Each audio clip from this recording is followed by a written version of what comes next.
혹시 지금도 자연인 프로그램을 보며 저런 데서 조용히 살고 싶다는 생각 단 한 번이라도 해보셨습니까?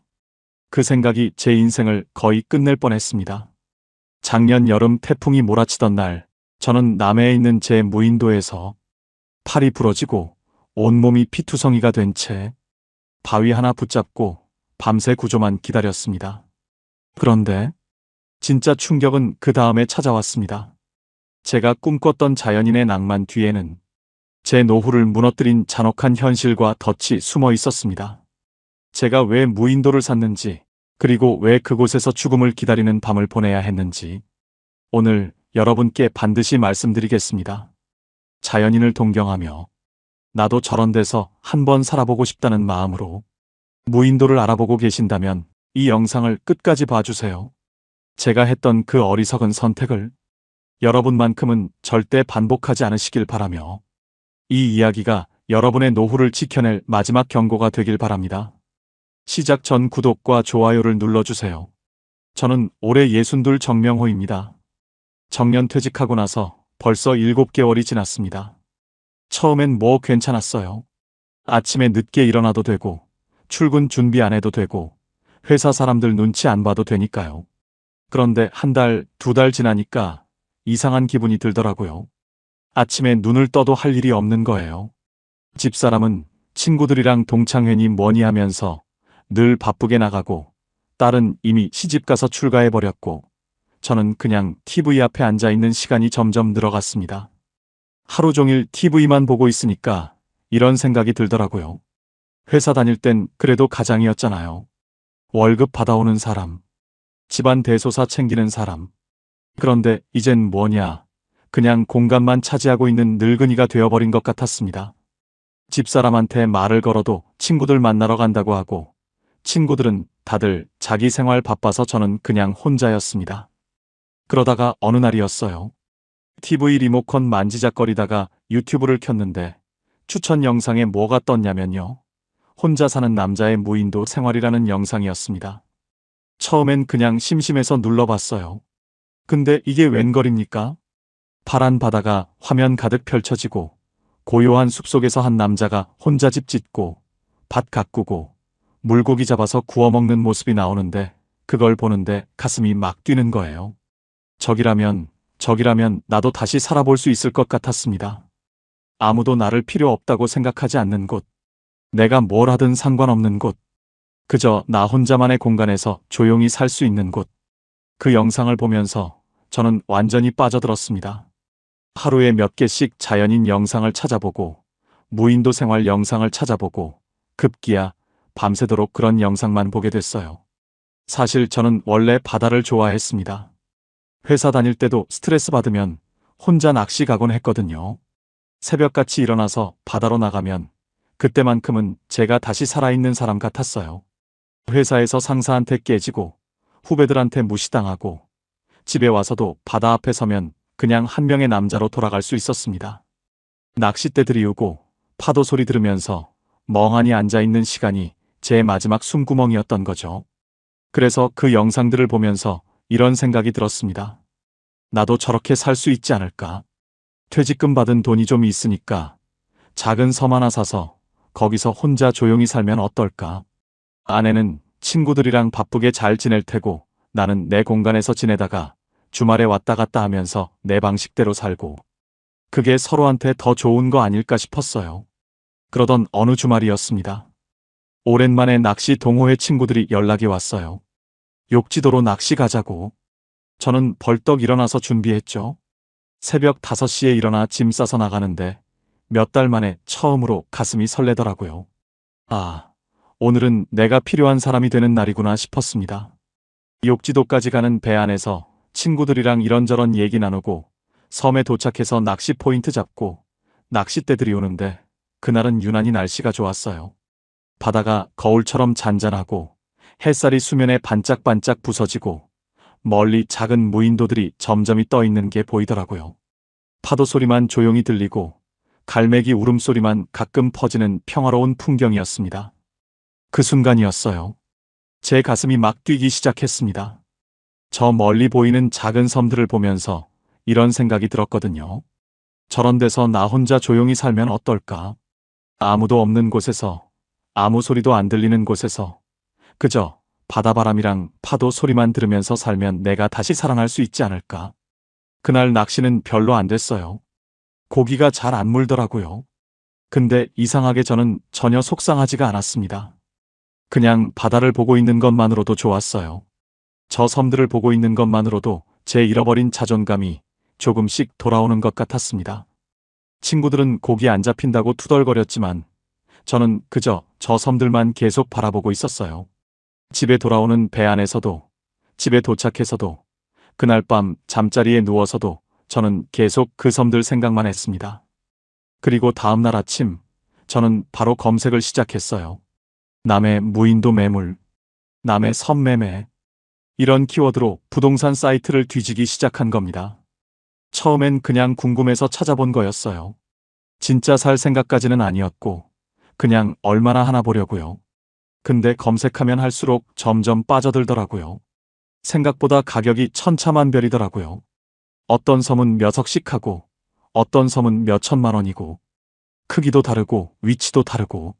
근데 그걸 보면서 저는 이런 생각이 들었어요. 아, 이건 진짜 할 수 있겠는데? 내 은퇴금으로 충분히 살 수 있겠는데? 그래서 용기 내서 남해 쪽 부동산에 전화를 걸었습니다. 혹시 무인도 매물 있냐고 물어봤죠. 그랬더니 부동산 직원이 기다렸다는 듯이 이렇게 말하더라고요. 선생님 같은 분들 요즘 정말 많으세요. 자연인 영상 보고 문의하시는 분들이 한 달에 몇 분씩 계신데 마침 통영 쪽에 딱 좋은 섬 하나 나왔습니다. 감춰진 보석 같은 섬이에요. 그 말을 듣는 순간 제 심장이 또 뛰기 시작했습니다. 감춰진 보석이라니. 그게 뭔가 운명처럼 느껴졌어요. 그래서 저는 바로 다음 주에 만나자고 약속을 잡았습니다. 아내한테는 말도 안 하고요. 일단 보고 오는 거니까 괜찮다고 생각했죠. 그게 제 첫 번째 실수였습니다. 며칠 뒤 저는 남해로 향했습니다. 중개인을 만나기로 한 날이었어요. 아내한테는 낚시 간다고 둘러댔죠. 사실 거짓말은 아니었어요. 낚시도 할 겸 섬도 볼 겸 가는 거니까요. 근데 마음 한구석이 불편하더라고요. 결혼하고 30년 넘게 살면서 이렇게 큰 일을 숨긴 적이 없었거든요. 부두에 도착하니까 중개인이 이미 나와서 기다리고 있었습니다. 50대 초반쯤 돼 보이는 남자였는데 첫인상부터 되게 친절하더라고요. 악수를 청하면서 환하게 웃으며 말하는 거예요. 정 선생님, 멀리까지 오시느라 수고하셨습니다. 오늘 보시면 정말 만족하실 겁니다. 이런 매물은 정말 흔치 않거든요. 그 말을 들으니까 괜히 기분이 좋아지더라고요. 나를 선생님이라고 부르는 것도 좋았고 귀한 매물을 나한테 보여준다는 것도 좋았어요. 회사 다닐 때도 이렇게 대접받은 적이 없었거든요. 퇴직하고 나서는 더더욱이요. 그래서 저는 그 중개인의 말을 하나하나 다 믿게 됐습니다. 배를 타고 가면서 중개인이 계속 설명을 하더라고요. 정 선생님, 이 섬은 말이죠. 예술가들이 정말 탐내는 자리입니다. 며칠 전에도 화가 한 분이 보고 가셨어요. 그리고 제가 정 선생님한테 먼저 연락드린 거예요. 선생님 목소리 들어보니까 진짜 이 섬을 아껴주실 분 같아서요. 그 말을 듣는데 가슴이 뿌듯해지더라고요. 나를 알아봐주는 사람이 있다는 게 얼마만인가 싶었어요. 중개인은 계속해서 말을 이어갔습니다. 여기는 물고기도 정말 잘 잡힙니다. 선생님 낚시 좋아하신다고 하셨죠? 아침에 낚싯대만 던지면 농어, 감성돔, 우럭이 줄줄이 올라와요. 제가 거짓말 하나 보태나 보세요. 저도 가끔 이 근처 와서 낚시하는데 1시간이면 저녁거리는 충분히 잡습니다. 배가 점점 육지에서 멀어지고 작은 섬들이 하나씩 보이기 시작했습니다. 중개인이 손가락으로 가리키며 말했어요. 저기 보이시죠? 저 작고 둥근 섬이 바로 오늘 보실 섬입니다. 크기가 딱 적당해요. 너무 크면 관리하기 힘들고 너무 작으면 답답하잖아요. 저 정도면 혼자 사시기에 딱입니다. 배가 가까이 다가가자 섬의 모습이 선명하게 보였습니다. 작은 언덕 하나가 있고 그 주변으로 바위들이 둘러싸고 있었어요. 햇빛에 반짝이는 바다와 초록빛 나무들이 어우러진 모습이 정말 아름다웠습니다. 저는 그 순간 완전히 빠져들었어요. 여기라면 정말 여기라면 내가 다시 살 수 있겠다는 생각이 들었습니다. 배에서 내려 섬에 발을 디딘 순간 중개인이 말했습니다. 정 선생님, 천천히 둘러보세요. 저기 평평한 곳 보이시죠? 거기가 딱 컨테이너나 농막 올리기 좋은 자리입니다. 집안도 단단하고 배수도 잘 돼요. 물은 빗물 받아 쓰시면 되고 요즘은 정수 필터 좋은 게 많잖아요. 전기는 태양광 패널이랑 발전기 돌리시면 됩니다. 저는 섬을 천천히 걸으며 이곳저곳을 살펴봤습니다. 바닷바람이 얼굴에 닿는 게 시원했어요. 파도 소리가 귓가에 맴도는 게 평화로웠고요. 여기저기 바위 틈에는 작은 개들이 기어다니고 얕은 물가에는 물고기들이 헤엄치는 게 보였습니다. 중개인 말이 맞는 것 같았어요. 정말 고기가 잘 잡힐 것 같았습니다. 중개인이 뒤따라오며 계속 설명을 덧붙였어요. 선생님, 솔직히 말씀드릴게요. 이 섬 가격이 3억입니다. 하지만 선생님께서 하신다면 2억 8천만 원에 드릴게요. 이거 정말 싼 겁니다. 요즘 서울의 작은 아파트 하나도 이 돈으로는 못 사잖아요. 근데 여기는 섬 전체가 선생님 거예요. 누가 뭐라고 할 사람도 없고 그냥 선생님 왕국인 거죠. 2억 8천만 원. 사실 퇴직금과 예금 다 합쳐서 3억 조금 넘었거든요. 그 중에 2억 8천을 쓰는 게 부담스럽긴 했어요. 근데 중개인 말을 듣고 있으니까 그게 아깝다는 생각이 안 들더라고요. 오히려 기회 같았어요. 서울에서 답답하게 사는 것보다 여기서 자유롭게 사는 게 훨씬 나을 것 같았습니다. 중개인이 덧붙였어요. 선생님, 사실 이 섬 여러분이 관심 있어 하세요. 다음 주에 보러 온다고 했거든요. 근데 제가 선생님한테 먼저 기회를 드리는 겁니다. 선생님이 진짜 이 섬을 아껴주실 것 같아서요. 만약에 결정하시려면 빨리 하시는 게 좋을 것 같습니다. 요즘은 투자 목적으로 섬 사는 분들이 많습니다. 개발 가능성만 열리면 바로 몇 배가 됩니다. 그 말이 당시에는 꽤 설득력 있게 들렸습니다. 해양 관광지 지정, 민박 인허가 가능성, 생태 체험형 관광사업 추진. 이런 단어들이 화려하게 붙어 있었죠. 실제로 주변에서도 섬을 사두면 언젠가 돈 된다. 그런 식의 이야기 자주 들렸습니다. 하지만 저는 뒤늦게 알게 됐습니다. 섬은 땅처럼 단순히 소유한다고 가치가 오르는 게 아니라는 걸. 저반권, 개발 규제, 공유수면, 점용허가, 상수도 전기 인입비용. 투자라고 하기엔 넘어야 할 산이 너무 많았습니다. 하지만 그 말을 듣는 순간 조급해지더라고요. 다른 사람한테 빼앗길 수도 있다는 생각이 드니까 마음이 급해졌어요. 저는 중개인한테 물었습니다. 언제까지 답을 드려야 하나요? 중개인이 웃으며 말했어요.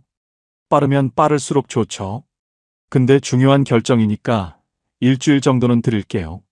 집사람이랑도 상의하시고 천천히 생각해 보세요. 배를 타고 돌아오는 내내 저는 그 섬 생각뿐이었습니다. 저기서 살면 얼마나 좋을까? 아침에 일어나서 커피 한 잔 들고 바다를 바라보고 낚시하고 책도 읽고 그렇게 조용히 살면 얼마나 행복할까? 회사 다니느라 못했던 것들, 가족들 눈치 보느라 못했던 것들을 다 할 수 있을 것 같았어요. 아무도 나를 찾지 않아도, 여기선 내가 주인이 되는 것 같았고, 아무도 내 이름을 부르지 않아도, 여긴 내 이름으로 채울 수 있는 공간 같았습니다. 집에 돌아오니까 아내가 물었습니다. 낚시 어땠어요? 고기 많이 잡았어요? 저는 얼버무렸죠. 아, 별로 안 잡혔어. 날씨가 안 좋아서. 거짓말이었습니다. 날씨는 완벽했거든요. 근데 섬 이야기는 아직 할 수가 없었어요. 뭐라고 설명해야 할지 몰랐거든요.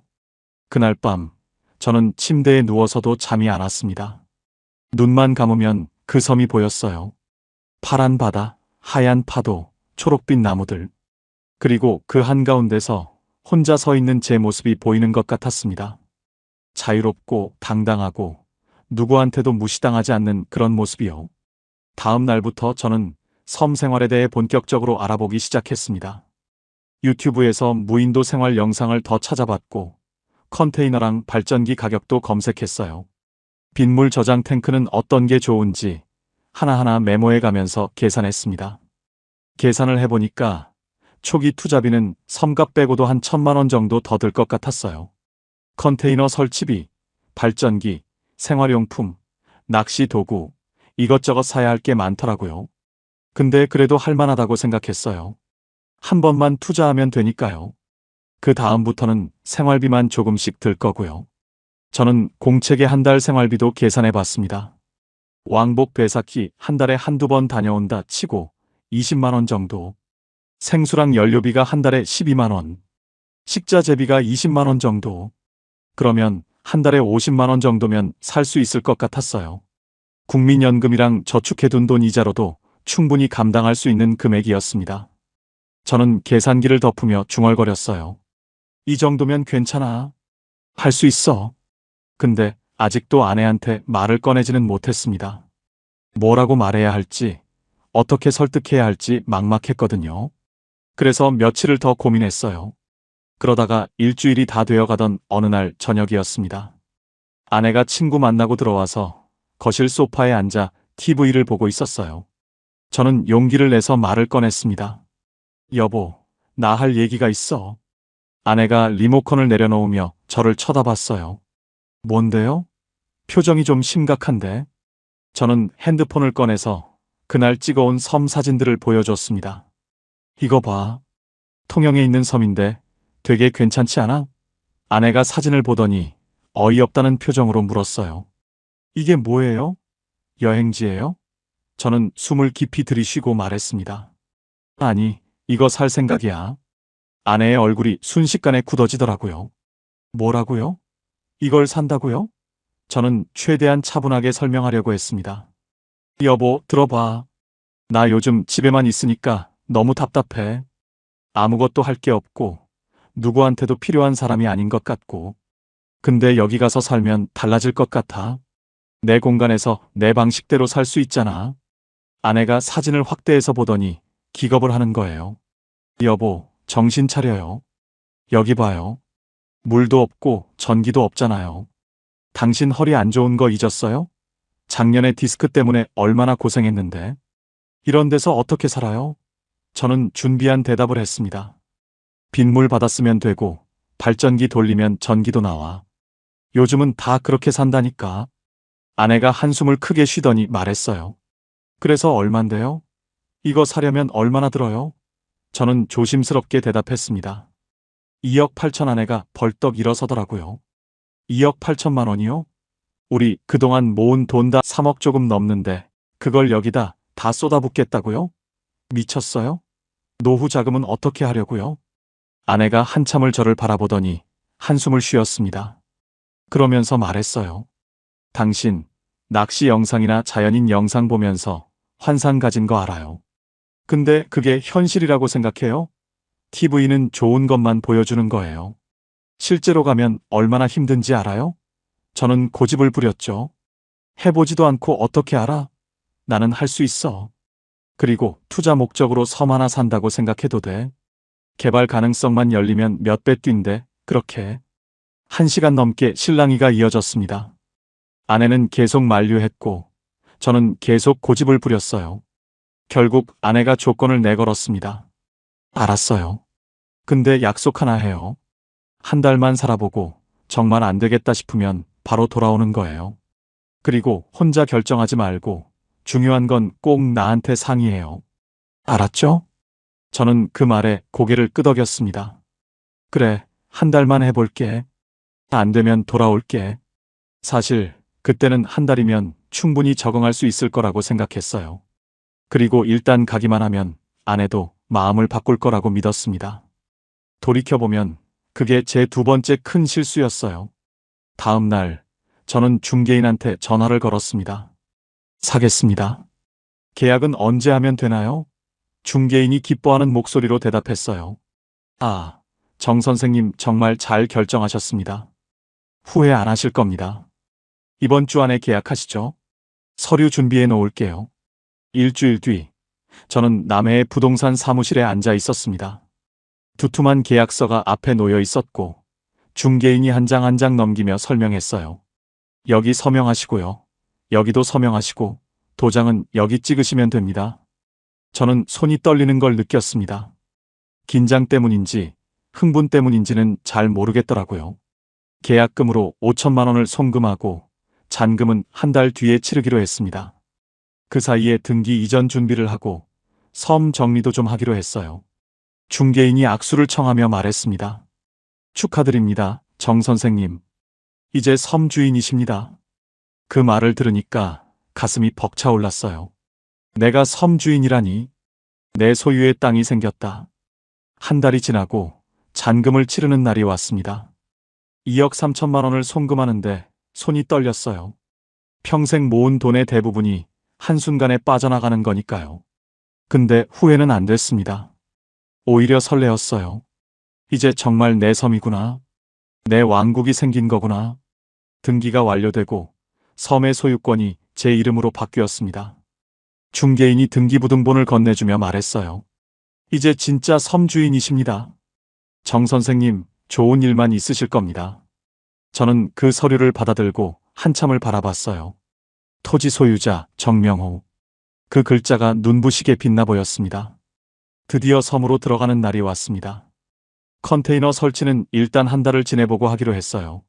먼저 텐트랑 농막을 가지고 들어가서 며칠 지내보기로 했습니다. 아내가 짐 싸는 저를 보며 말했습니다. 몸 조심하고 아프거나 힘들면 바로 연락해요. 무리하지 말고. 저는 괜찮다는 듯이 대답했죠. 걱정 마. 나 이런 거 잘해. 옛날에 군대에서도 혼자 잘 지냈잖아. 배를 타고 섬으로 향하는 동안 저는 가슴이 두근거렸습니다. 이제 여기가 내 집이야. 내가 원하는 대로 살 수 있는 내 공간이야. 섬이 가까워질수록 기대감이 커졌어요. 드디어 나만의 삶이 시작되는 거구나. 배에서 내려 짐을 내리는데 생각보다 많더라고요. 텐트, 농막자재, 생필품, 식자재, 물통, 발전기 혼자 나르기엔 너무 많았어요. 배 선장님이 좀 도와주긴 했지만 그래도 한참이 걸렸습니다. 다 내리고 나니까 벌써 오후 2시가 넘었더라고요. 배가 떠나가는 걸 보면서 문득 이런 생각이 들었어요. 이제 정말 혼자구나. 근데 무섭지는 않았습니다. 오히려 자유로운 기분이었어요. 저는 농막부터 설치하기로 했습니다. 조립식이라 쉬울 거라고 생각했거든요. 근데 막상 해보니까 쉽지가 않더라고요. 나사 하나 박는 것도 힘들고 기둥 세우는 것도 혼자서는 버거웠어요. 땀을 뻘뻘 흘리면서 2시간을 매달렸는데도 절반밖에 못했습니다. 허리가 아프기 시작했어요. 해가 서쪽으로 기울어질 때쯤 겨우 농막에 뼈대를 세웠습니다. 지붕은 내일 하기로 하고 일단 텐트를 쳤어요. 텐트라도 제대로 쳐야 하는데 바람이 자꾸 불어서 천이 날아가려고 하더라고요. 팩을 박으려니까 땅이 생각보다 단단해서 고생했습니다. 결국 텐트를 제대로 고정하는 데만 1시간이 걸렸어요. 어느새 저녁 6시가 넘었습니다. 배가 고파서 밥을 해 먹어야 하는데 발전기는 아직 설치를 못해서 급한 대로 버너를 꺼냈습니다. 버너에 불을 붙이고 라면 냄비를 올려두었는데 불꽃이 바람을 타고 흔들리더군요. 손으로 바람을 가리며 라면 스프를 털어 넣었습니다. 김이 피어오르고 면이 부풀어 오르는 걸 보는데 그 순간 이상한 감정이 밀려왔습니다. 씁쓸하면서도 묘하게 뿌듯했습니다. 라면이 다 익자 젓가락 대신 숟가락으로 먹었습니다. 김이 모락모락 올라오고 바람이 지나가면서 냄비 뚜껑이 살짝 흔들립니다. 밖에서 먹는 라면이라 그런지 평소보다 훨씬 맛있었습니다. 말도 안 되는 낭만이었죠.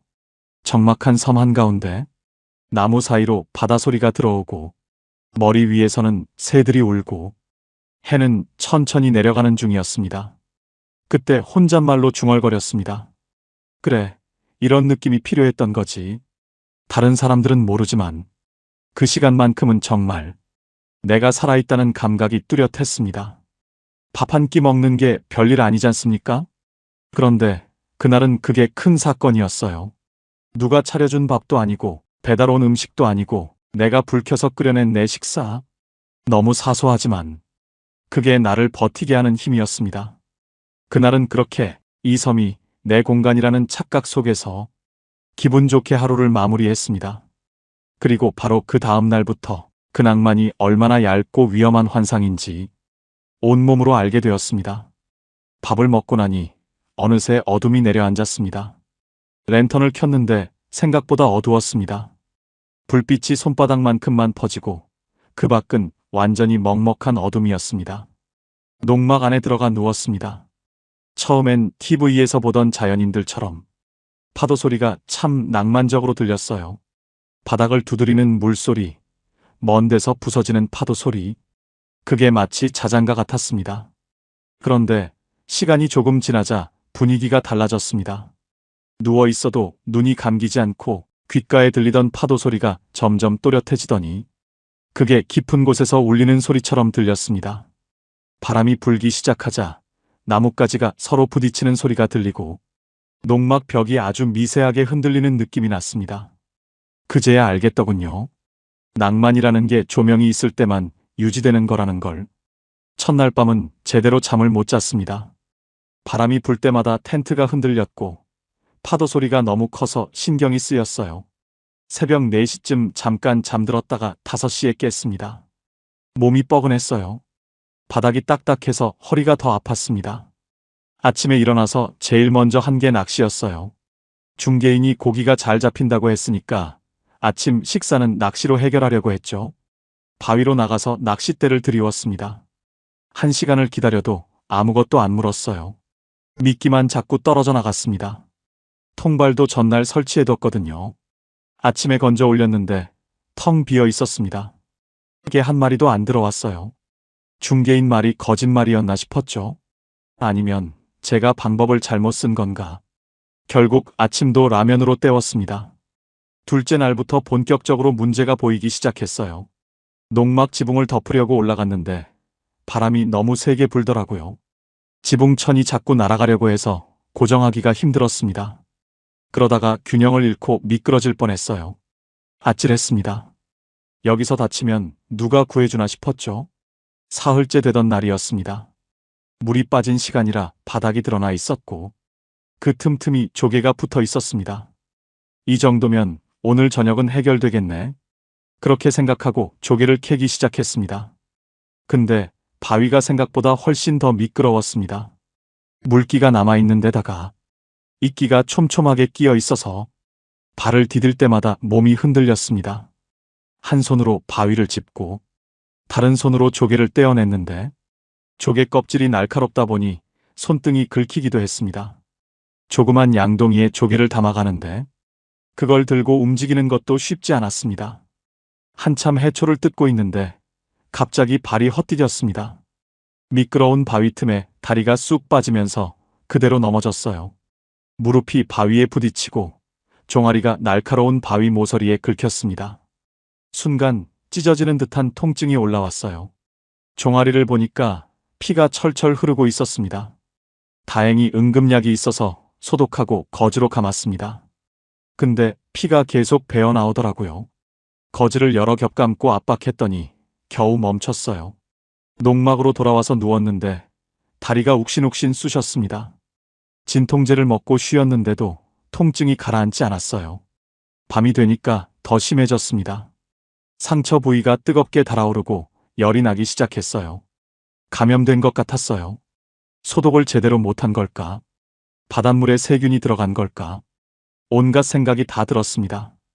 혼자 누워서 끙끙 앓는데 파도 소리만 점점 커지더라고요. 그 순간 문득 이런 생각이 들었습니다. 여기서 내가 잘못되면 아무도 모를 텐데. 무서웠습니다. 정말 무서웠어요. 핸드폰을 꺼내서 아내한테 전화하려다가 멈췄습니다. 뭐라고 말하지? 사흘 만에 다쳤다고 하면 뭐라고 하겠어요? 그것 봐라. 내가 뭐라고 했냐고 할 게 뻔했습니다. 자존심이 상했어요. 아직은 버틸 수 있다고 생각했습니다. 그냥 소독 잘하고 움직이지 않고 쉬면 나아지겠지. 그렇게 스스로를 다독이며 핸드폰을 다시 주머니에 넣었습니다. 며칠이 지났습니다. 종아리 상처는 조금 나아졌지만 완전히 낫지는 않았어요. 걸을 때마다 욱신거렸고 바지가 스치기만 해도 따가웠습니다. 그래도 저는 매일 낚시를 나갔어요. 안 그러면 먹을 게 없었거든요. 일주일째 되던 날 겨우 물고기 2마리를 잡았습니다. 작은 우럭이었어요. 그걸 회로 쳐서 먹었는데 비린내가 심했어요. 다음 날은 다행히 망둥어 1마리 잡았고요. 그 다음 날은 또 우럭 1마리, 이번엔 매운탕을 해 먹었습니다. 그런데 계속 생선만 먹으니까 좀 지겨웠어요. 집에서 가져온 음식들을 꺼냈습니다. 그런데 집에서 가져온 반찬들도 문제가 됐습니다. 김치, 장조림, 멸치볶음. 딸이 아빠 고생하지 말라고 챙겨준 것들이었습니다. 저도 처음엔 자신 있었어요. 냉장고를 연결할 수 있는 작은 발전기가 있었으니까요. 발전기 돌리면 냉장고가 돌아갔고, 그렇게 며칠은 음식이 멀쩡히 유지됐습니다. 그런데 현실은 생각보다 훨씬 까다로웠습니다. 발전기 연료가 빨리 떨어지더라고요. 작은 냉장고 한 대인데도 하루에 4~5시간만 돌려도 기름이 줄줄 새듯 줄었습니다. 그렇다고 발전기를 계속 돌릴 수도 없었습니다. 소음이 컸습니다.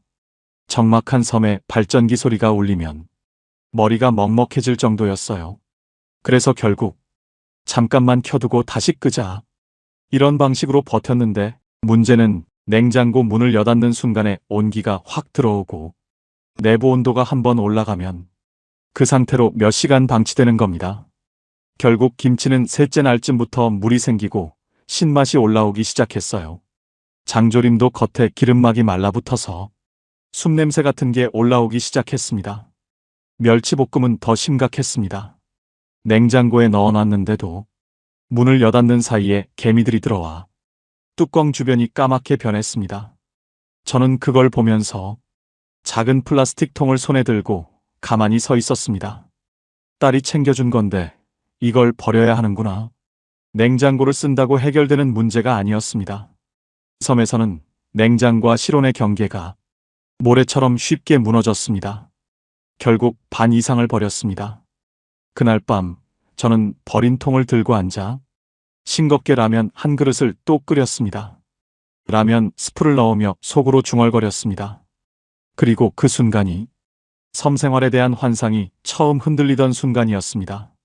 냉장고가 있다고 해서 삶이 유지되는 게 아니었고 도구가 있다고 불편함이 사라지는 것도 아니었습니다. 그저 문제를 조금 늦춰주는 정도였을 뿐. 그리고 그때부터 섬은 점점 더 버티는 곳이 되어갔습니다. 이제 라면으로 끼니를 때우는 날이 많아졌어요. 근데 라면도 매일 먹으니까 속이 쓰리고 얼굴이 붓더라고요. 생선만 먹어도 그렇고 라면만 먹어도 그렇고 뭘 먹어도 만족스럽지가 않았습니다. 집에서 아내가 해주던 밥이 그리웠어요. 따뜻한 밥에 김치찌개, 계란말이, 그런 평범한 한 끼가 이렇게 그리울 줄은 몰랐습니다. 5월 말이라 날씨가 점점 더워지기 시작했어요. 낮에는 햇볕이 뜨겁게 내리쬐었습니다. 농막 안은 찜통 같았어요. 환기가 안 되니까 숨쉬기도 힘들 정도였습니다. 땀이 줄줄 흘렀어요. 온몸이 땀으로 범벅이 됐는데 씻을 물이 없었습니다. 빗물통에는 물이 조금 고였지만 그걸로는 마시기도 부족했어요. 씻는다는 건 꿈도 못 꿨습니다. 바닷물로 몸을 닦아볼까 생각했지만 상처가 있어서 바닷물에 들어갈 수도 없었어요. 그냥 물티슈로 얼굴이랑 몸을 대충 닦는 게 전부였습니다. 사흘째 제대로 못 씻으니까 몸에서 냄새가 나기 시작했어요. 머리는 기름기로 들러붙었고 옷은 땀과 바다 냄새가 배어서 찝찝했습니다. 속옷도 갈아입을 게 떨어져 갔어요. 빨래를 할 물도 없고 말릴 곳도 마땅치 않았습니다. 그냥 같은 옷을 며칠씩 입고 있었어요. 제일 힘든 건 화장실 문제였습니다. 간이 화장실을 만들긴 했지만 제대로 된 시설이 아니니까 냄새가 심했어요. 섬 한쪽 구석에 구덩이를 파고 판자로 덮어놓은 게 전부였거든요. 볼일을 보고 나면 흙으로 덮었지만 파리가 들끓었습니다. 더운 날씨에 냄새는 더 심해졌고요. 밤에도 문제였어요. 더워서 농막 문을 열어놓으면 모기가 들어왔습니다. 모기장을 쳤지만 완벽하지 않아서 새벽마다 물린 데를 긁으며 깼어요. 팔과 다리가 모기 물린 자국으로 빨갛게 부어올랐습니다. 가려워서 긁으면 상처가 났고 그 상처가 또 덧나는 악순환이 반복됐어요. 2주가 지나날 때쯤 저는 거울을 봤습니다. 얼굴이 까맣게 그을리고 수염은 덥수룩하고 머리는 헝클어져 있었어요. 눈 밑에는 다크서클이 짙게 내려앉았고 뺨은 푹 꺼져 있었습니다. 이게 나인가 싶었어요.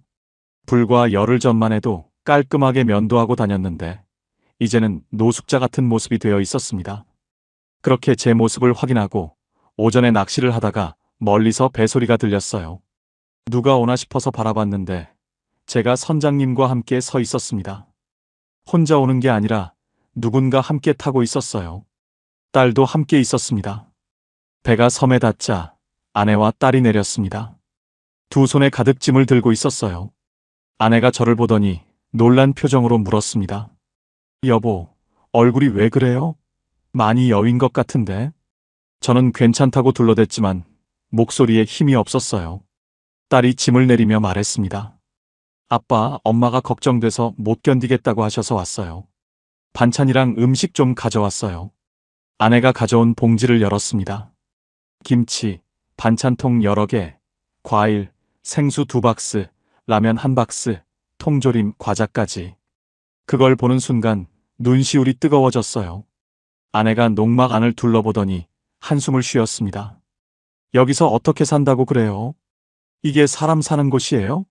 딸도 주변을 보더니 걱정스러운 표정을 지었어요. 아빠, 화장실은요? 씻는 건 어떻게 해요? 저는 대충 설명했습니다. 화장실은 저기 구석에 만들었고, 물은 빗물 받아 쓰고, 씻는 건 물티슈로 하고. 근데 말하면 할수록 초라해지더라고요. 이게 제가 꿈꿨던 삶이었나 싶었습니다.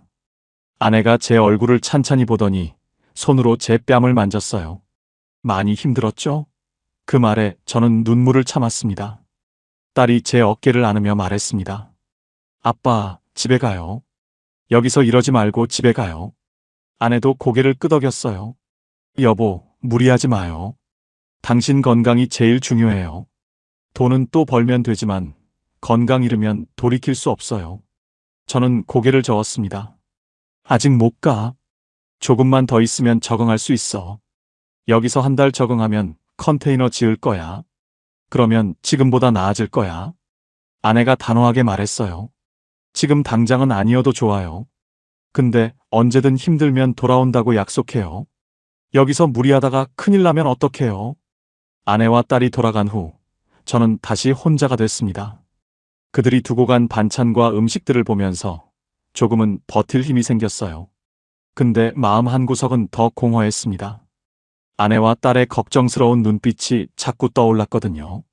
그래도 아내와 딸이 가져다 준 음식을 먹으며 또 일주일을 보냈습니다. 그런데 어느 날 새벽 갑자기 핸드폰 알람이 요란하게 울려 깼습니다. 풍랑주의보 문자가 와 있었어요. 오늘 오후부터 강풍과 폭우가 예상된다는 내용이었습니다. 가슴이 철렁 내려앉았어요. 농막 지붕이 그제 강한 바람에 제대로 고정 안 됐는데 폭풍이 오면 어떡하지? 서둘러 일어나서 농막을 점검했습니다. 지붕을 더 단단히 고정하고 텐트도 팩을 더 박았어요. 발전기는 농막 안으로 옮겼습니다. 물건들도 최대한 안전한 곳으로 옮겼고요. 그렇게 준비하는 데만 오전 내내 걸렸습니다. 오후가 되자 정말로 바람이 세지기 시작했습니다. 파도도 점점 높아졌어요. 하늘이 잿빛으로 변하고 먹구름이 몰려왔습니다. 저는 농막 안에 들어가 문을 꽉 잠갔어요. 밖에서 바람 소리가 쌩쌩 울리기 시작했습니다. 저녁 때쯤 비가 쏟아지기 시작했습니다. 빗소리가 천둥 소리처럼 크게 들렸어요. 농막이 흔들렸습니다. 지붕이 날아갈 것 같은 소리가 났어요. 무서웠지만 견딜 수밖에 없었습니다. 밖으로 나갈 수도 없었고 도망갈 곳도 없었으니까요. 밤 9시쯤이었을 겁니다. 갑자기 농막이 크게 흔들리는 소리가 났어요. 뭔가 부딪히는 소리도 들렸습니다. 발전기 소리가 안 들렸어요. 그제 설치한 발전기가 꺼진 거예요. 랜턴을 켜고 밖을 보니까 발전기가 넘어져 있었습니다. 비에 젖어서 작동이 안 될 게 뻔했어요. 발전기를 안으로 옮겨야 했습니다. 그대로 두면 완전히 망가질 테니까요. 저는 우비를 입고 밖으로 나갔어요. 비바람이 얼굴을 때렸습니다. 앞이 거의 안 보였어요. 손으로 더듬거리며 발전기가 있는 곳으로 갔습니다. 발전기를 들어 올리려는 순간이었어요. 발밑이 미끄러졌습니다. 젖은 비탈길에서 균형을 잃고 그대로 넘어졌어요. 옆으로 구르면서 어깨가 바위에 세게 부딪혔습니다. 뚝 하는 소리와 함께 어깨에서 뭔가 빠지는 느낌이 들었어요. 동시에 손목도 땅에 찧었습니다. 일어나려고 손을 짚는데 손목에서 극심한 통증이 올라왔습니다. 어깨는 움직일 수가 없었어요. 탈구된 것 같았습니다. 손목도 부러진 것 같았고요. 비를 맞으며 바닥에 주저앉아 있는데 눈물이 났습니다. 아팠습니다. 너무 아팠어요. 오른손으로 간신히 핸드폰을 꺼내 119에 전화를 걸었습니다. 손이 떨려서 번호를 누르기도 힘들었어요. 연결되자마자 다급하게 말했습니다. 저 지금 섬에 혼자 있는데 다쳤어요. 어깨 탈구되고 손목도 부러진 것 같아요. 제발 빨리 와주세요. 119 직원이 차분한 목소리로 물었습니다. 지금 어디 계세요? 정확한 위치 알려주세요. 저는 떨리는 목소리로 대답했어요. 통영 앞바다 무인도요. 정확한 이름은 모르겠는데 통영에서 배로 15분 거리예요. 제발 빨리 와주세요. 잠시 침묵이 흐른 뒤 직원이 말했습니다. 선생님, 지금 현재 풍랑주의보가 발효 중이라 배를 띄울 수가 없습니다. 헬기도 기상 악화로 출동이 어렵고요. 구조는 내일 오전에 날씨가 풀리면 바로 시도하겠습니다. 그때까지 버티실 수 있겠습니까? 그 말을 듣는 순간 온몸에 소름이 돋았습니다. 내일 오전이요? 지금 밤 9시인데요? 저 지금 너무 아픈데요? 제 목소리가 떨렸어요. 직원이 미안하다는 말을 했지만 달리 방법이 없다고 했습니다. 응급처치를 하고 최대한 움직이지 말고 버티라는 말만 반복했어요. 전화를 끊고 농막으로 기어들어갔습니다. 온몸이 비에 젖어 있었고 어깨와 손목의 통증은 점점 심해졌습니다. 진통제를 꺼내려고 했는데 물도 없었어요. 그냥 알약을 입에 넣고 침으로 삼켰습니다. 농막 안에 누워서 천장을 바라봤습니다. 바람 소리, 빗소리, 파도 소리가 뒤섞여 들렸어요. 어깨는 욱신욱신 쑤셨고 손목은 칼로 베는 것처럼 아팠습니다. 그 순간 깨달았어요. 나는 이 섬에서 혼자 죽을 수도 있겠구나. 그날 밤은 제 인생에서 가장 긴 밤이었습니다. 시간이 가는지 안 가는지도 모르겠더라고요. 통증 때문에 잠도 못 자고 그냥 천장만 바라보며 새벽을 기다렸어요. 진통제를 먹었지만 효과가 별로 없었습니다. 어깨는 움직일 때마다 비명이 나올 것 같았고 손목은 맥박이 뛸 때마다 욱신거렸어요. 비는 새벽 4시쯤 되어서야 그쳤습니다. 바람도 조금씩 잦아들었어요. 농막 밖을 보니까 온통 난장판이었습니다. 텐트는 반쯤 찢어져 있었고 여기저기 흩어진 짐들이 보였어요. 발전기는 물에 잠겨 있었고 빗물통은 넘어져 있었습니다. 하룻밤 사이에 제가 만들어 놓은 모든 게 망가져 버렸어요. 해가 뜨기 시작했습니다. 저는 핸드폰을 꺼내서 119에 다시 전화를 걸었어요. 떨리는 손으로 간신히 번호를 눌렀습니다. 연결되자마자 말했어요. 저 어젯밤에 전화한 사람인데요. 언제쯤 오실 수 있나요? 직원이 확인해 보겠다고 하더니 잠시 후 말했습니다. 지금 해경에서 출동 준비 중입니다. 1시간 내로 도착할 예정이니 조금만 더 버티십시오. 1시간이 영원처럼 느껴졌습니다. 통증도 통증이지만 불안감이 더 컸어요. 정말 올까? 만약에 또 날씨가 나빠지면 어떡하지? 이런 생각들이 머릿속을 떠나지 않았습니다. 저는 농막 밖으로 나가서 바다를 바라봤어요. 배가 오는지 안 오는지 확인하려고요. 1시간 10분쯤 지났을 때 멀리서 배 한 척이 보였습니다. 해경배였어요. 가슴이 터질 것 같았습니다. 살았다. 드디어 구조됐다. 배가 가까이 오자 해경대원 2명이 내렸어요. 제 상태를 확인하더니 바로 응급처치를 시작했습니다. 어깨 탈구를 맞추는데 비명이 절로 나왔어요. 뚝 소리와 함께 어깨가 제자리로 들어갔지만 통증은 여전했습니다. 손목은 부목으로 고정했어요. 골절이 의심된다며 병원에 가서 정밀 검사를 받아야 한다고 했습니다. 배에 실려서 육지로 향하는 동안 저는 뒤돌아봤습니다. 제 섬이 점점 멀어지고 있었어요. 2억 8천만 원을 주고 산 섬. 제 꿈이 담긴 섬. 그 섬이 아득하게 멀어지는 걸 보면서 눈물이 났습니다. 아파서 우는 건지 허탈해서 우는 건지 저도 잘 모르겠더라고요. 통영병원 응급실에 도착했습니다. 엑스레이를 찍었더니 손목뼈가 금이 간 게 아니라 완전히 부러져 있었어요. 의사 선생님이 말했습니다. 손목 골절이 심합니다. 수술까지는 필요 없지만 최소 2달은 깁스해야 하고 완전히 회복되려면 석 달은 걸릴 겁니다.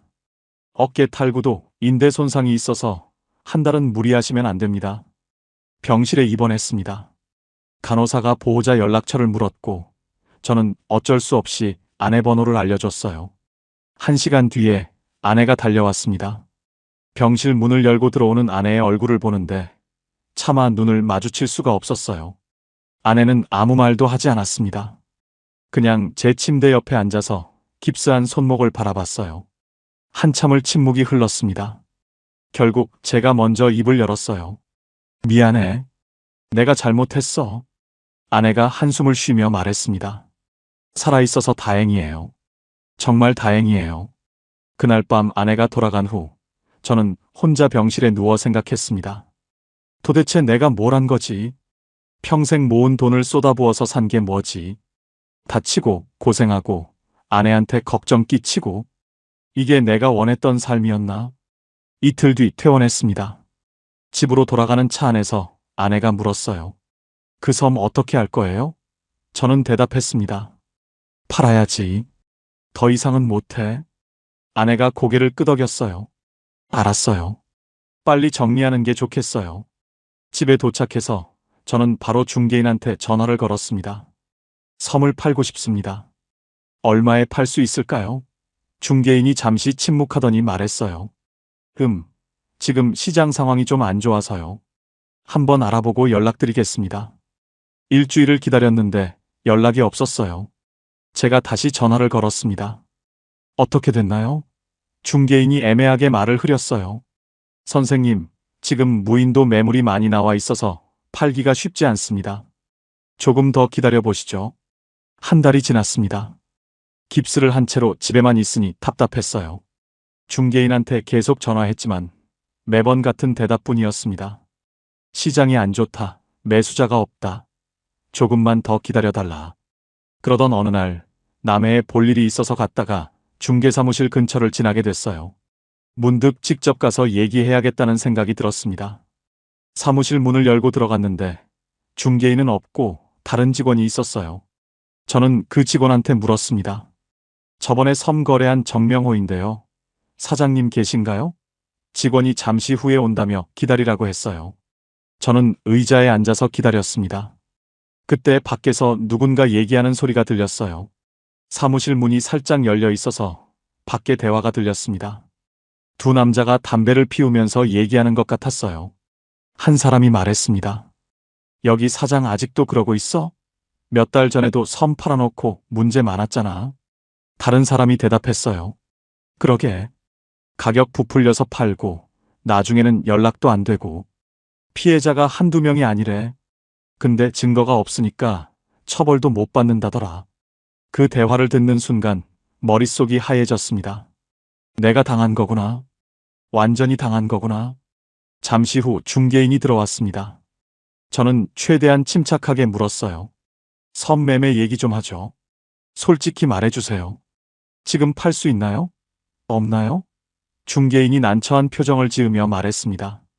선생님, 솔직히 말씀드리면 지금 상황이 많이 어렵습니다. 제가 다그쳐서 물었어요. 그래서 얼마에 팔 수 있다는 겁니까? 중개인이 한참을 머뭇거리다가 말했습니다. 4천만 원 정도면 매수자를 찾을 수 있을 것 같습니다. 그 말을 듣는 순간 귀를 의심했어요. 4천만 원이요? 제가 2억 8천에 샀는데 4천만 원이요? 중개인이 변명하듯 말했습니다. 시장이 안 좋아서 그렇습니다. 요즘 무인도 가격이 많이 떨어졌어요. 저도 어쩔 수 없습니다. 저는 소리를 질렀어요. 당신이 예술가들이 탐낸다고 했잖아요. 고기도 잘 잡힌다고 했고 다 거짓말이었어요? 중개인이 당황하며 말했습니다. 선생님, 진정하세요. 제가 거짓말한 게 아니라 선생님이 운이 없으셨던 겁니다. 저는 웃음이 나왔어요. 운이 없었다고요? 2억 넘게 날린 게 운이 없는 거예요? 사무실을 나와서 길거리에 멍하니 서 있었습니다. 사람들이 스쳐 지나갔지만 아무것도 보이지 않았어요. 그냥 텅 빈 기분이었습니다. 2억 8천만 원이 4천만 원이 됐다. 2억 4천만 원이 한순간에 사라진 거예요. 퇴직금 예금 다 합쳐서 3억이었는데 이제 남은 건 고작 4천만 원. 게다가 치료비로 수백만 원을 썼고 섬에 들어간 물품비만 1,000만 원이 넘었어요. 정말 남은 게 없었습니다. 노후 자금이 거의 다 날아간 거예요. 제 평생 월급, 보너스, 퇴직금, 그 모든 게 연기처럼 사라져버린 겁니다. 저는 힘없이 물었습니다. 4천만 원도 확실한 건 아니죠? 중개인이 고개를 끄덕였어요. 네. 솔직히 그 가격에도 살 사람이 나타날지 장담은 못합니다. 요즘 정말 사려는 사람이 없거든요. 저는 사무실을 나왔습니다. 비틀거리며 길을 걸었어요. 사람들이 스쳐 지나갔지만 아무것도 보이지 않았습니다. 그냥 귀에서 계속 그 숫자만 맴돌았어요. 4천만 원, 4천만 원, 4천만 원. 부두 벤치에 앉았습니다. 바다를 바라봤어요. 저 멀리 제 섬이 보이는 것 같았습니다. 아니, 이제 제 섬이라고 부를 수도 없었어요. 2억 4천만 원짜리 쓰레기. 팔지도 못할 찜. 그게 제 섬이었습니다. 핸드폰을 꺼내서 계좌를 확인해 봤습니다. 남은 돈이 5천만 원 정도. 섬을 4천에 팔면 9천만 원. 3억이 넘던 예금은 9천만 원으로 줄어든 겁니다. 게다가 아직도 컨테이너 잔금이랑 각종 비용이 남아 있었어요. 실제로 손에 쥐는 건 7천만 원 정도일 겁니다. 7천만 원으로 노후를 어떻게 살아요? 국민연금이 있긴 하지만 그것만으론 부족했습니다. 아내와 제가 쓸 생활비, 병원비, 딸 결혼 자금으로 쓰려던 돈도 다 날아갔어요. 앞으로 어떻게 살아야 하나? 그 순간 깨달았습니다. 제가 잃어버린 건 돈만이 아니었다는 걸. 자존심도 잃었고, 가족의 신뢰도 잃었고, 무엇보다 저 자신을 잃었어요.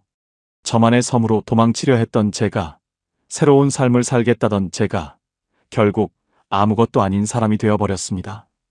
벤치에 앉아 한참을 울었습니다. 62 먹은 노인이 사람들 앞에서 엉엉 울었어요. 부끄러웠지만 참을 수가 없었습니다. 모든 게 무너져 내렸어요. 꿈도 희망도 미래도. 해가 저물어 갔습니다. 저는 천천히 일어났어요. 돌아가야 했습니다. 섬이 아니라 집으로, 아내한테로. 인정해야 했어요. 제가 완전히 실패했다는 걸, 모든 걸 잃었다는 걸. 병원에서 퇴원하고 집으로 돌아온 지 일주일이 지났습니다. 깁스한 손목을 보며 하루 종일 멍하니 앉아 있었어요. 아내는 아무 말도 하지 않았습니다. 그냥 조용히 밥을 차려주고 약을 챙겨주고 곁에 있어줬어요. 그 침묵이 오히려 더 무거웠습니다. 어느 날 저녁 아내가 조심스럽게 물었습니다. 여보, 이제 어떻게 할 거예요? 저는 대답할 수가 없었어요.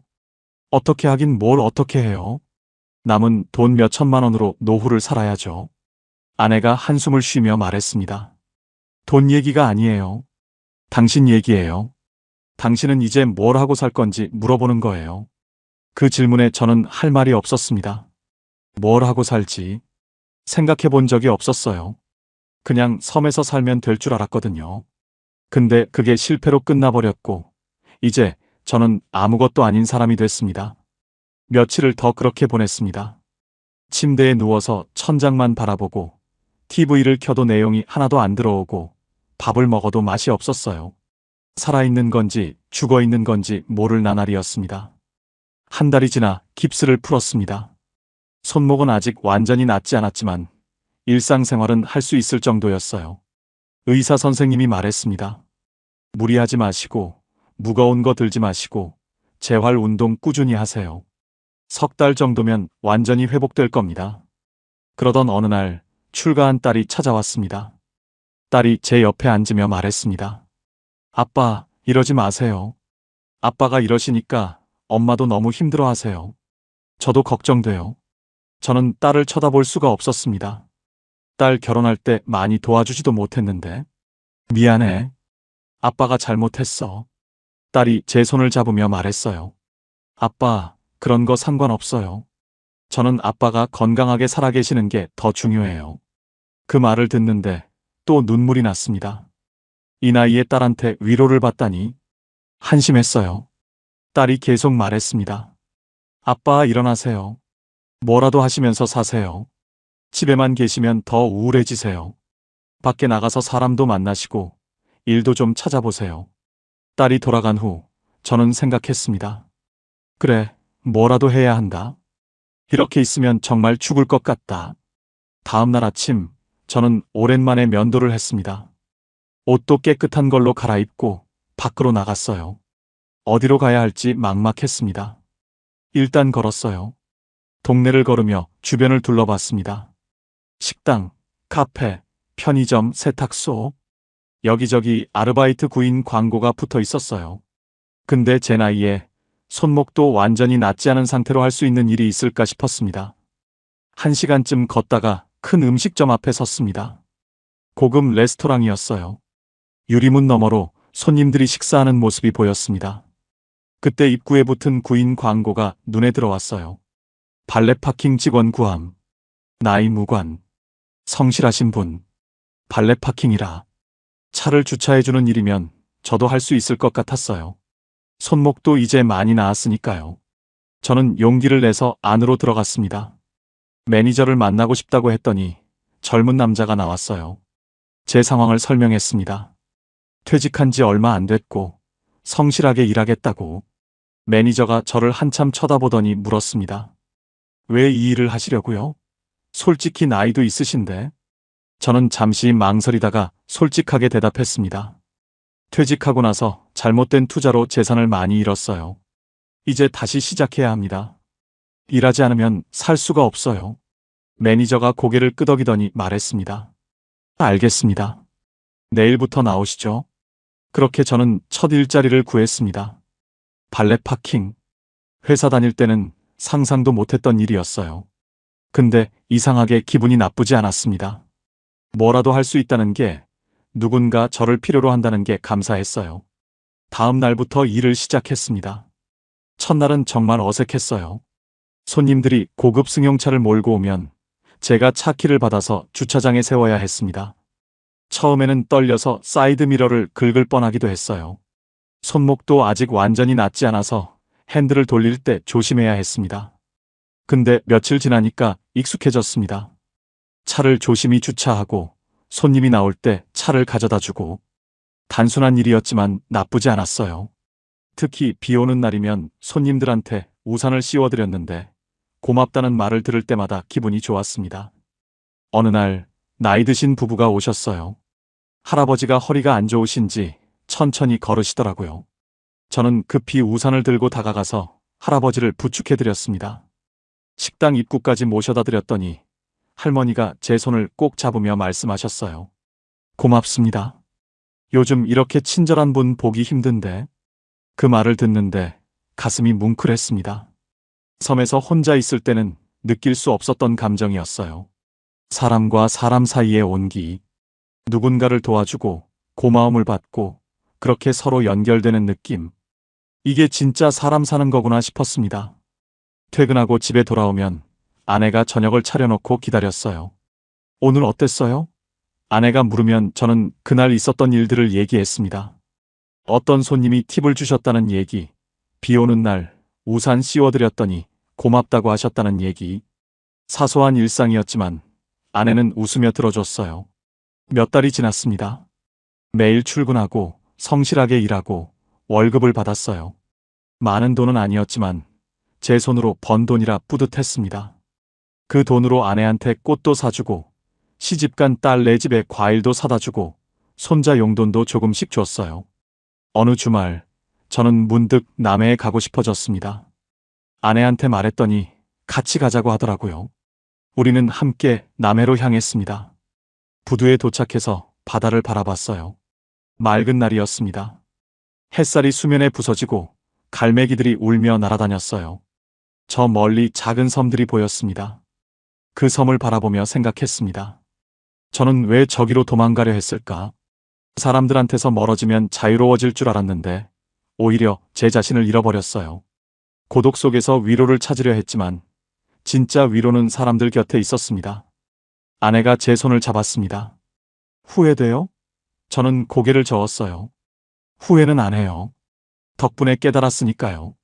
도망칠 곳을 찾는 순간 우리는 가장 먼저 자신을 잃는다는 걸. 아내가 미소를 지으며 말했습니다. 이제 알았으면 됐어요. 우리 다시 시작하면 되죠. 저는 바다를 마지막으로 바라봤습니다. 저 섬에서의 시간들이 주마등처럼 스쳐 지나갔어요. 고통스러웠지만 값진 시간이었습니다. 그 경험이 없었다면 저는 평생 불만 속에서 살았을 거예요. 하지만 이제는 압니다. 제가 정말 서 있어야 할 곳이 어디인지. 저는 바다에서 등을 돌렸습니다. 그리고 아내 손을 꼭 잡고 사람들이 있는 쪽으로 걸어갔어요. 북적이는 시장 거리, 웃음소리가 들리는 식당, 아이들이 뛰어노는 광장. 그 속으로 천천히 걸어 들어갔습니다. 돌아오는 차 안에서 아내가 말했습니다. 여보, 오늘 저녁에 딸네 집에 가기로 했어요. 사위가 고기 구워준대요. 딸이 우리 보고 싶대. 저는 고개를 끄덕였어요. 그래요. 가죠.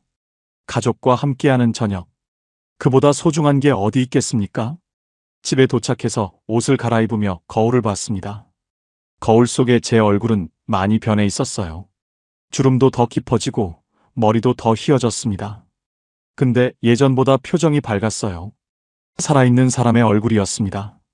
저녁에 딸네 집에 갔습니다. 사위가 고기를 구우며 이런저런 얘기를 했어요. 딸은 샐러드를 만들었고 아내는 상을 차렸습니다. 우리는 함께 밥을 먹었어요. 웃고 떠들고 사소한 일상을 나눴습니다. 그 순간 깨달았습니다. 이게 행복이구나. 거창한 게 아니었어요. 멀리 떨어진 섬도 혼자만의 자유도 아니었습니다. 그냥 이렇게 가족과 함께 밥 먹고 이야기 나누고 서로를 걱정해주는 것. 이게 진짜 행복이었습니다. 집으로 돌아오는 길 아내가 말했습니다. 여보, 발레 파킹 일 힘들죠? 저는 웃으며 대답했어요. 괜찮아요. 오히려 좋아요. 사람들 만나고 고맙다는 말 들으면 기분 좋거든요. 아내가 제 손을 꼭 잡았습니다. 고생 많아요. 고마워요. 그날 밤 잠자리에 누워 생각했습니다. 제 인생에서 가장 비싼 수업료를 낸 셈이에요.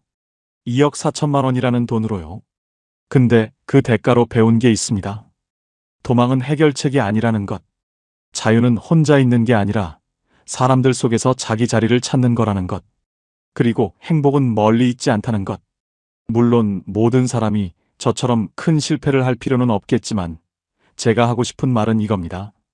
힘들다고 도망치지 마세요. 외롭다고 사람들한테서 멀어지지 마세요. 진짜 용기는 도망가는 게 아니라 그 자리에 서는 겁니다. 사람들 곁에 서는 겁니다. 저는 이제 압니다.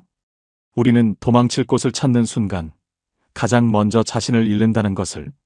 하지만 사람들 속으로 돌아가 한 걸음씩 걸어갈 때 비로소 우리 자신을 되찾을 수 있다는 것을. 첫 이 길도 한 걸음부터라고 했습니다. 저는 지금 그 첫 걸음을 걷고 있습니다. 더디지만 분명하게. 넘어졌지만 다시 일어나서. 잃었지만 다시 찾아가면서. 그리고 오늘도 내일도 저는 사람들 곁에서 살아갈 겁니다. 그게 제가 배운 가장 소중한 교훈이니까요. 구독과 좋아요로 알림 설정을 누르고 다음 영상을 가장 빨리 만나보세요. 시청해주셔서 감사합니다.